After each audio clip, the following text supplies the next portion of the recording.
आज मुझे आप सबके बीच में आने का सौभाग्य मिला है और आपकी बात सुनने का भी मौका मिला। कुछ बात समझ में आई, कुछ नहीं आई, क्योंकि स्थानीय भाषा में आप कह रहे थे, तो कुछ तो समझ पाया, कुछ को ट्रांसलेट करवाया और ट्रांसलेट करके समझने की कोशिश की है। लेकिन सबसे बड़ी बात यह है कि भाषा समझ में ना आया हो, लेकिन आपका दिल हमको समझ में आ गया है। इसलिए जब मन और दिल समझ लेता है तो भाषा अपने आप समझ में आ जाती है। आप सब ने बहुत ही अच्छे तरीके से सारी बातों को रखा है और आपने आशा जगाई है कि उन बातों को पूरा करने की हमारी जिम्मेवारी है, हम पूरा करेंगे। और मैं आपको विश्वास दिलाना चाहता हूं कि जो क्रम भी हमने रखा है, कुछ लोगों ने मुझे लिखित रूप में दिया है और कुछ उस पेटी में आपने डाला है। मैं आपको एक बात का विश्वास दिलाता हूं कि जो कुछ भी आपने लिख के दिया है वह पार्टी के काम भी आएगा, समाज के काम भी आएगा और आपकी बताए रास्ते पर पार्टी। तो मैं देख रहा था कि मूल बात क्या है। मूल है कि नेतृत्व का विचार क्या होता है। मान लीजिए मैं कोई भाषण दे रहा हूं या मैं सुन रहा हूं या मैं बोल रहा हूं, मैं करूंगा कि नहीं करूंगा इसका आपके पास आधार क्या है। मेरी पार्टी करेगी कि नहीं करेगी इसका आधार क्या है। इसका आधार एक ही हो सकता है, वो है पार्टी की सोच में मूल नीति क्या है। मूल नीति है मोदी जी की सबका साथ, सबका विकास और सबका विश्वास।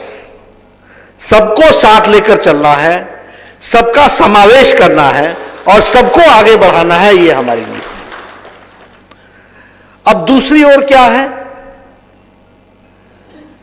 भेद डालो, समाज को बांटो, अलग करके रखो, अलग अलग डिमांड क्रिएट करो और चुनाव आए तो सबको अपने तरीके से बांटने का प्रयास करो और राज करो।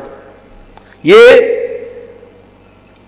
बड़े स्पष्ट शब्दों में कहना चाहूंगा कि वर्तमान वेस्ट बंगाल की सरकार ममता जी के नेतृत्व में यही कर रही है। फूट डालो और राज करो, इस बात को आगे बढ़ा रही है। इसलिए विश्वास किस पर करना और किस पर नहीं करना ये आपने तय कर लिया, मैं जानता हूं, तभी आप यहां आए हैं। लेकिन आप जहां आए हैं वो सही आए, क्योंकि सबको समावेश करके चलने की ताकत सिर्फ भारत के यशस्वी प्रधानमंत्री नरेंद्र मोदी में है। इस बात को भी हमको समझना चाहिए। इसलिए आप विश्वास रखिए कि हम सब लोग सभी को साथ लेकर के चलने का प्रयास भी करेंगे और सभी को मूल रूप से उसका स्थान देने का भी प्रयास करेंगे। अभी आपने देखा होगा बहुत सी समस्याएं जिसको समावेश करने का प्रयास किया। वो कैसे किया? हर एक समाज की समस्या में अंततः क्या समस्या है? एम्प्लॉयमेंट एंड जिसको हम कहते हैं सुदृढ़ीकरण, उसको एम्पावर करना, यही है ना, सशक्तिकरण। अब अगर आप ये सशक्तिकरण के विषय को देखेंगे तो आप पाएंगे कि पिछले 5-6 सालों में मोदी जी ने सभी को सशक्तिकरण करने का काम किया है। अब वो कैसे? चाहे वो आप जनधन योजना उठा लीजिए।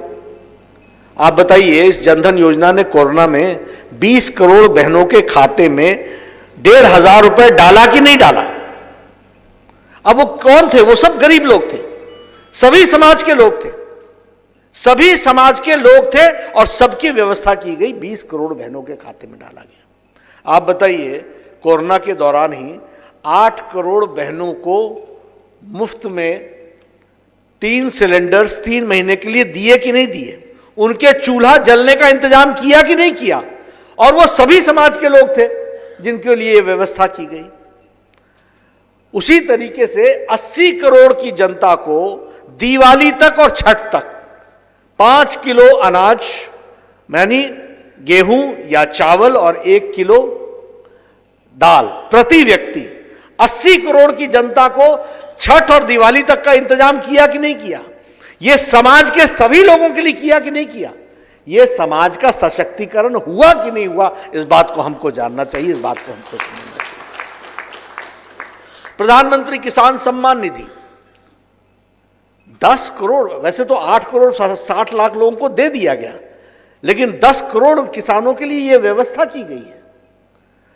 दुख के साथ यह कहना पड़ता है कि ममता जी ने, ममता की सरकार ने इसको, किसानों को यहां बंगाल में लागू नहीं होने दिया है और आपको वंचित रखा है। अब आपका जिम्मा बनता है, अप्रैल में आप वापस हो, उनको वापस करो, बीजेपी को लाओ, 1 महीने के अंदर किसान सम्मान निधि हम आपको लागू करके देंगे। यह हम आपको बताना चाहते हैं। कितने किसान हैं यहां पर?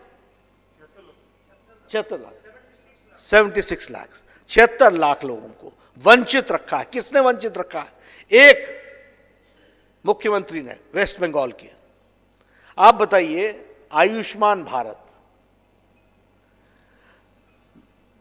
हमारे 10 करोड़ 74 लाख परिवार हैं, 55 करोड़ लोग हैं। इन 55 करोड़ लोगों में कौन कौन है जरा आप देखिए, आप देखिएगा, आपके समाज से सब लोग होंगे। रेडी वाला, फेडी वाला, ऑटो वाला, रिक्शा वाला, बाल काटने वाला, बढ़ई का काम करने वाला, कारपेंटर, हमारा मेड सर्वेंट जो गांव में, घर में महिलाएं काम करती हैं, हमारा घर में काम करने वाला servant, rag picker, rag picker यानी जो कूड़े में से जो सामान निकालता है और उसको बेचता है, वो रैग पिकर। ऐसे लोग जो किसी जाति के आधार पर नहीं, काम के आधार पर, रिक्शा चलाने वाला, ऐसे 55 करोड़ लोगों को मोदी जी ने 5 लाख रुपए का सालाना, हर साल 5 लाख रुपए का, पूरे परिवार के लिए, स्वास्थ्य के लिए, गंभीर बीमारियों के इलाज के लिए हर परिवार को दिया है। इस बात को समझना चाहिए, ये इतना बड़ा काम किया। लेकिन वेस्ट बंगाल की जनता उससे वंचित है। क्यों? ममता जी, अब मैं बार बार बोलता हूं, हमारे को बाबुल सुप्रियो बोलता है कि आप बोलते हैं, कैसे नहीं बोलूं, बोलना पड़ता है। अब ममता जी को बोलो क्या आयुष्मान भारत देंगे, ममता जी बोलती होबे ना, होबे ना, होबे ना, की होबे ना, होबे, अप्रैल मास से होबे, होबे, होबे हो के रहेगा, अप्रैल महीने में हो के रहेगा। वो आप करेंगे, पहले कमल पर आप दबाएंगे, बाद में आयुष्मान पर हम दबाएंगे। ये हम आपको विश्वास दिलाते हैं, ये हम आपको बताना चाहते हैं क्या तरीका। इसलिए मित्रों, सबसे पहले सशक्तिकरण की दृष्टि से जब हम देखते हैं, अब आप बताइए 18,000 गांव में बिजली नहीं थी, लगभग 1,000 गांव आपके वेस्ट बंगाल के थे। मोदी जी ने बिजली पहुंचा, 22 करोड़ लोगों के घर में बिजली नहीं थी आजाद भारत में। 22 करोड़, 22 करोड़ के घर में मुफ्त तार भी दिए, खंबा भी दिया और बिजली घर तक पहुंचाई, मीटर लगा करके दिया। 22 करोड़ लोगों को यह मोदी जी ने करके दिया। यह हमको ध्यान में रखना चाहिए। किसका भला हुआ? कौन था जिसके घर में बिजली नहीं थी? गरीब आदमी। उसको सशक्तिकरण कैसे हुआ? बिजली सिर्फ घर में बिजली नहीं आती, घर में बिजली आती है तो टेलीविजन भी आता है, घर में बिजली आती है तो फ्रिज भी आता है, घर में बिजली आती है तो विकास भी होता है, घर में बिजली आती है तो बच्चा पढ़ने वाला भी बनता है। इसलिए सशक्तिकरण का माध्यम बनती है बिजली, ये समझना चाहिए। और वो काम मोदी जी ने 22 करोड़ घरों को पहुंचाया है, ये मैं आपको बताना चाहता हूं। और जिम्मेवारी किस पर दी? जिम्मेवारी अधिकारी पर दी कि उसका काम है कि वो बिजली पहुंचाए। हमारे जमाने में क्या होता था? अफसर एहसान मारता था कि जैसे तुम्हारे घर में बिजली पहुंचा दी तो बहुत बड़ा एहसान कर दिया। अब क्या हो गया? मोदी जी ने कहा दे लिया। हर यहां पर बैठे बाबुल सुप्रियो जी बैठे, देवश्री चली गई, हर कैबिनेट के मीटिंग में मोदी जी पूछते थे, बताओ 1000 दिन में हमने 18,000 गांव में बिजली पहुंचानी है। हर कैबिनेट के मीटिंग में पूछते थे, बताओ कितने गांव आगे बढ़े, बताओ कितने गांव आगे बढ़े। अधिकारियों को काम करना पड़ा। फर्क क्या पड़ा? मेरे जमाने में हम बिजली मांगने जाते थे गांव में, हम एमएलए थे तो हम लोगों को बोलते थे कि जाओ जाकर के बिजली ले आओ, तो अफसर क्या बोलता था? तार है तेरे पास? नहीं, पहले जा तार खरीद के आओ। फिर तार आ गई, फिर बोलता था खंबा उठाने के लिए आदमी है तुम्हारे पास? बोले नहीं। बोले जाओ गांव के लोगों को लेके आओ और सारे गांव में लेकर खंबा को अपने कंधे पर रख करके लेके गांव में जाओ, तब हमारा लाइनमैन आएगा खंबा लगाने के लिए, और तब जाकर के बिजली लगती थी। मोदी जी के आने से क्या फर्क पड़ गया कि अब अफसर जाता है घर में, आपके यहां बिजली नहीं है, आप इस पर फॉर्म पर साइन करो, मैं आपको बिजली दूंगा, और 5 दिन के अंदर बिजली पहुंचाता है। यह परिवर्तन आया है, इस बात को हमको समझना चाहिए, यह हमारा अंतर आया है। इसलिए मित्रों, जहां तक सशक्तिकरण का सवाल है, गरीब का सशक्तिकरण, अब ये 44 करोड़ खाते बैंक के खुल गए, 20 करोड़ बहनों के खाते में 500-500 रुपए पहुंच गया। दिव्यांग जन, हमारे वृद्धा पेंशन वाले लोग और हमारे ये जो विधवा बहनें थी, इनको 1-1 हज़ार रुपये कोरोना के दौरान पहुंचाने की व्यवस्था की। तो भारतीय जनता पार्टी के नेतृत्व में एनडीए की सरकार में आदरणीय प्रधानमंत्री जी ने ये व्यवस्था की, इसको हमको समझना चाहिए। अभी आप लोगों ने चर्चा की, बहुत सी मैं चर्चाएं सुन रहा था, किसी ने चर्चा की कि किसानों के बारे में, खेती के बारे में चर्चा की।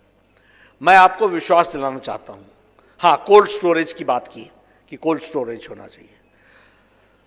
आत्मनिर्भर पैकेज में, आत्मनिर्भर भारत के पैकेज में 1 लाख करोड़ रुपए सिर्फ इसलिए रखा गया है कि आप फार्मर्स प्रोड्यूसर्स ऑर्गेनाइजेशन बनाएंगे, और फार्मर्स प्रोड्यूसर्स ऑर्गेनाइजेशन अपने गांव में जो विकास का काम कराना चाहेगी, जिससे किसान का भला होता है, वह उस 1 लाख करोड़ रुपए से होगा। यह ध्यान में रखिए। एक नहीं, कोल्ड स्टोरेज भी बनेगा और जनरल स्टोरेज भी बनेगा, इस तरीके की व्यवस्था होगी, इसको हमको समझना चाहिए। इसलिए मित्रों, मैं आपसे सिर्फ यही कहना चाहूंगा, अब जैसे आत्मनिर्भर पैकेज की बात है, छोटे छोटे उद्योगों के लिए 3 लाख करोड़ रुपए की व्यवस्था की गई है।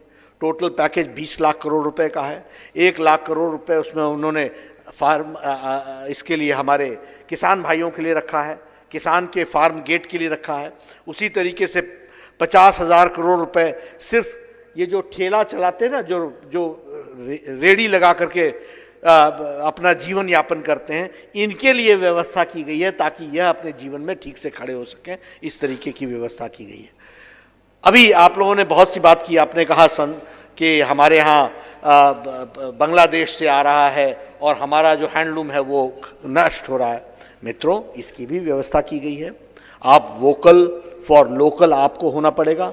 वर्ल्ड ब्रांडिंग हम कराएंगे, और यह वर्ल्ड ब्रांडिंग भी आत्मनिर्भर पैकेज के तहत होगा। और मैं अपने सांसदों से कहूंगा कि वेस्ट बंगाल की जो जो चीजें लोकल हैं, उनकी सूची बनाइए, उनकी योजना बनाइए, उसका रोड मैप तय कीजिए। और भारतीय जनता पार्टी भी विश्वास दिलाती है, और भारत सरकार मोदी जी के नेतृत्व में उनकी वर्ल्ड ब्रांडिंग भी कराएगी और उसके मार्केट भी बढ़ाएगी। इस बात का भी आपको मैं विश्वास दिलाना चाहता हूं, ये भी हम करेंगे। इसलिए मैं आपको ये सारी बातें इसलिए सुना रहा हूं और बता रहा हूं कि आपकी चिंता करने के लिए प्रधानमंत्री जी ने समग्रता में, होलिस्टिक अप्रोच में, सबको साथ लेकर के चलने का जो योजना बनाई है, उसमें आप सब लोग भी जुड़े हैं, शामिल हुए हैं। इसको हम ध्यान में रखेंगे। जहां तक आपने चाय के बागान के बारे में बातचीत की, हमारे आदिवासी समाज के लोगों ने बातचीत की, हमारे यदुवंशी लोगों ने बातचीत की, चाय के बागान की दृष्टि से मिनिमम वेजेस के बारे में बातचीत की है। मित्रों, पहले शायद 40 कोड लेबर लॉज अलग अलग थे, अब उसको हम लोगों ने 4 में सीमित कर दिया है। और आपके यहां होता था प्लांटेशन लेबर एक्ट, अब प्लांटेशन लेबर एक्ट को खत्म कर दिया है और मिनिमम वेजेस एक्ट में ही उसको डाल दिया है। इसलिए चाय के बागानों को भी वही लेबर मिलेगी और वही दाम मिलेगा जो मिनिमम वेजेस एक्ट में होगा, उससे वो प्रोटेक्टेड हो जाएंगे। ये कानून में परिवर्तन हुआ है, इसको हमको समझना चाहिए। उसी तरीके से जैसे आपने नारायणी सेना की बातचीत भी की है, निश्चित रूप से आपने रखा है, मैं भी आपकी बात को आवाज दूंगा और उसकी ताकत के साथ हम रखेंगे। जहां तक CAA का सवाल है, सिटीजन्स अमेंडमेंट एक्ट, ये सिटीजन्स अमेंडमेंट एक्ट तो पास हो चुका है, आपको सिटीजन्स अमेंडमेंट एक्ट मिलेगा और मिलना तय है। अभी रूल्स बन रहे हैं, कोरोना के कारण थोड़ी सी उसमें रुकावट आ गई, कोरोना के कारण, लेकिन जैसे जैसे कोरोना हट रहा है वैसे वैसे रूल्स भी तैयार हो रहे हैं और वो बहुत जल्द आपको उसकी सेवा मिलेगी। इसको भी आप ध्यान में रखिएगा और इसको हम पूरा करेंगे। हाँ, कुछ बातें आपने जैसे देवेंद्र नाथ जी के बारे में चर्चा की, वो भी हमारे समाज के प्रतिनिधि थे, लेकिन उनके साथ जो घटना घटी है, एक देवेंद्र नहीं है, ये हम भारतीय जनता पार्टी के हर कार्यकर्ता के लिए देवेंद्र की टीस अपने दिल में है और उसका हम कानूनन उसको निर्णायक मोड़ तक ले जाएंगे। इस बात का भी आपको हम विश्वास दिलाते हैं, ये भी हम आपको बताना चाहते हैं। जहां तक हमारे गोरखा समाज का सवाल है, मैं उनका धन्यवादी हूं। उन्होंने हमेशा हम लोगों का साथ दिया है और हमारी जिम्मेवारी होती है। उनके जो दो बातें हैं उनको हम लोगों ने अपने संकल्प पत्र में भी रखा है। एक तो उसमें से राजनीतिक समाधान और परमानेंट सोल्यूशन करने की बात कही गई है, और दूसरा ये जो 11 जनजाति गोरखा की हैं उनको रिकॉग्निशन की बातचीत की है। दोनों हमारे संकल्प पत्र में है और दोनों हम पूरा करेंगे। दोनों के लिए हम कटिबद्ध हैं, हम उसके लिए कमिटेड हैं, हम उसके लिए आगे बढ़ेंगे। ये बात हम आपको बताना चाहते हैं। जहाँ तक यदुवंशी समाज के डेवलपमेंट बोर्ड का सवाल है, निश्चित रूप से हमारी सरकार जब आएगी तो उसको भी हम पूरा करेंगे। लेकिन मैं ये बताना चाहता हूँ कि बैकवर्ड कमीशन को कॉन्स्टिट्यूशनल स्टेटस किसी ने नहीं दिया, दिया तो नरेंद्र मोदी जी ने दिया है। ये हमको ध्यान में रखना चाहिए और संवैधानिक दृष्टि से उसको रोकने का काम किया है। किसान सम्मान निधि के बारे में मैंने आपको बता ही दिया। कोल जाति के लोगों का उनको समावेश करने की बात है, उसको भी ज़रूर हम करेंगे। एक सुझाव आया कि सिंकोना एक बहुत मेडिसिनल हर्ब है जिसका उपयोग होना चाहिए। मित्रों, ये सब चीज़ें करने वाले सिर्फ भारतीय जनता पार्टी के ही लोग कर सकते हैं। इसलिए हम आपको ये इसलिए कह रहे हैं कि हिमाचल प्रदेश में हमारी सरकार आई, हमने बद्दी को एक मेडिसिनल हब में परिवर्तित कर दिया। उसी तरीके से हमारी सरकार आएगी तो हम यहाँ भी एक मेडिसिनल हब बनाएंगे और हर्ब्स के साथ साथ और बाकी चीज़ों को भी उसमें ज़रूर रखेंगे। इस बात को हम आगे करने वाले हैं, ये हम आपको बताना चाहते हैं। रेलवेज के बारे में चर्चा हुई है। आज ही सवेरे मेरी बात भी हुई थी रेल मंत्री से, और क्योंकि मेरे पास आपके डिमांड्स, आपकी जो चार्टर था वो आया था जिसमें आप लोगों ने अलग अलग तरीके से सारी बातें रखी थी। तो दिल्ली से चलने से पहले मैंने हमारे रेल मंत्री जी से बात की थी। उनका कल ही ऑपरेशन हुआ था, लेकिन फिर भी वो ठीक थे और उन्होंने 4 दिन के लिए आराम के लिए छुट्टी मांगी। हमने कहा 4 नहीं, आप 1 सप्ताह लगाओ। तो वो रेलवेज़ के सिलसिले में उन्होंने बातचीत की। हमारी बात उनके साथ तय हुई है कि अभी विजयदशमी के बाद हमारे सारे जो सांसद हैं उत्तर बंगाल के, ये सभी के साथ पीयूष जी के साथ बैठेंगे और उत्तर भारत के, उत्तर बंगाल के जो रेलवे की समस्याएं हैं वो सारी की सारी पूरी की जाएंगी। इसको भी हम आपको विश्वास दिलाते हैं। इसलिए मैं बड़े कॉन्फिडेंस के साथ इस बात को कह सकता हूँ कि जो आप समाज के लोगों की समस्याएं हैं उसको पूरा करना हमारी जिम्मेवारी है, उसको हम पूरा करेंगे। मुख्य धारा में आप सबको लाने के लिए जो भी आवश्यक है और जो जो चीज़ें रही हैं उसको पूरा करेंगे। आज जो आपके सुझाव आए हैं उसको भी हम स्टडी करेंगे, उसकी भी हम साइंटिफिक स्टडी करके सारी चीज़ों का एक होलिस्टिक पैकेज बना करके हम पूरा करेंगे, एक कॉम्प्रिहेंसिव पैकेज बना करके पूरा करेंगे।